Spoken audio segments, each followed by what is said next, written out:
Hello and welcome to a new uniTFTDesigner video tutorial. My name is Jonas and I'm working for Electronic Assemblies development team. Today's topic is a quick overview about the features and possibilities of the uniTFTDesigner. I will explain the functionality of the designer, including the help functions. Therefore, we will create a new project that will have a bar graph to control the brightness of the module.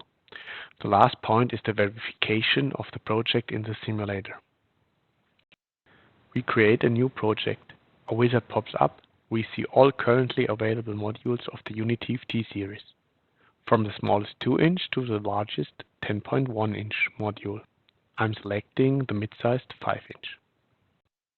The next step asks for the style. The styles define the templates for colors, fonts, and, for example, buttons. Of course, these templates are changeable and customized later.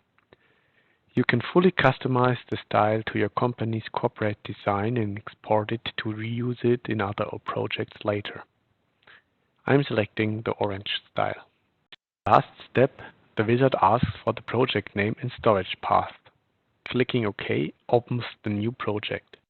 The uniTFTDesigner has 6 major areas: the project tree, the toolbox, object property editor, macro editor, screen area, and the menu bar.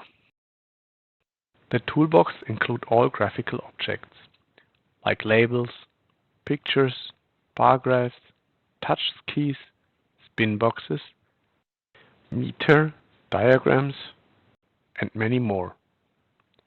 You can simply drag and drop an object to a screen. I place a simple label.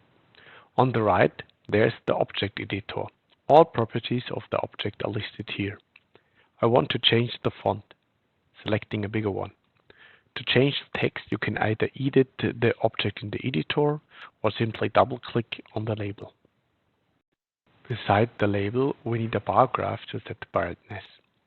I make it exactly 700 dots wide and give the bar a nice name.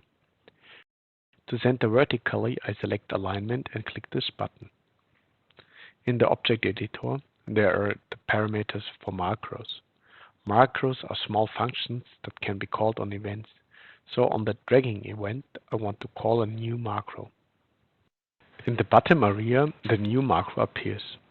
I type in the command to set the brightness of the module. Where you find the commands, I will explain later.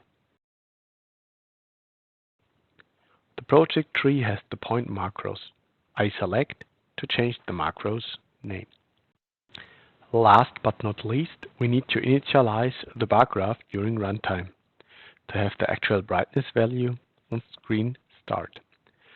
We select the screen. In the object editor is the property screen initialization. We need again a short comment. Now we are good to go and can test our project. Just select the simulation icon or press shortcut F6. A new window shows up showing our simulator. The mouse simulates the user inputs. Other peripherals can be used too. For the I/Os, checkboxes and bulbs are available as status information. The analog inputs are simulated by sliders. The PWM with its pulse-pulse ratio in the graphic window at the bottom left. Additionally, we have integrated debugging tools. You have a live view of the registers, string registers, variables, and data arrays. So far, our first project works. Now I would like to show you where you can find help. We've summarized 5 places for this purpose: example projects, instruction videos, help file, status line, syntax highlighting with auto-completion, and command help. On the welcome page, you will find the section example. Here you find small commented example projects for almost every function. You can search in the projects and sort them by family. On the mouse hover event, a short screen video is played so you know what happens in the example. With a simple click, the project is opened. The second point are the instruction videos. Here you find short videos explaining several topics concerning the uniTFT and the designer. Sometimes the video tutorial comes with an example project that can be opened through the folder icon. The help file is an offline version of the datasheet. You find the complete information about the uniTFT series, including dimensions, pinout, and command set. The last 3 points are combined in the macro editor. After typing hash, there is a list popping up showing available commands. I want to set a variable here. Please have a look to the status line. There are the parameters listed.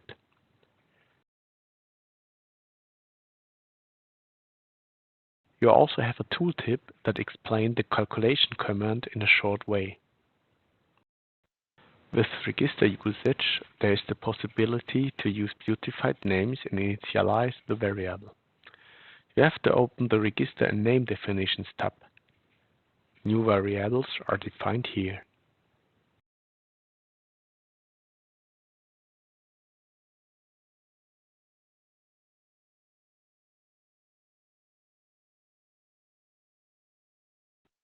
To get a deeper insight into the used command, just press F1 and the head files opens on the correct position.